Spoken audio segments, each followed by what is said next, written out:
Kailangan dito, bata, matalino. Opo, Anong pangalan ng ating bagong presidente?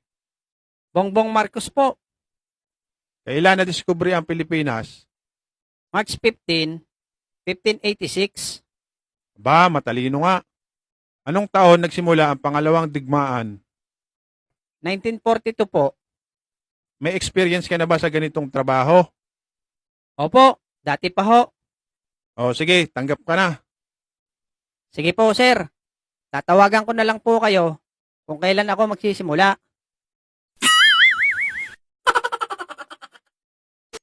Ikaw na, Bogart. Lex, anong tinatanong? Basta, ito lang ang isagot mo. Bongbong Marcos po. March 15, 1586. 1942 po. Opo, dati pa ho. Sige, Lex. Copy. Next! Napakadali lang pala nito. Anong pangalan mo?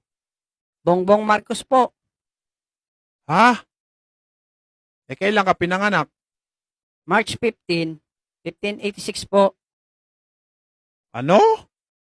Pang ilang ka naman sa magkakapatid? Bale, 1942 po. Abnormal ka ba? Opo, dati pa ho.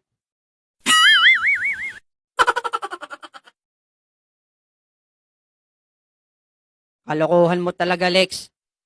Sabi mo, yun ang sabihin ko. Bakit nagalit yung nagtatanong sa akin?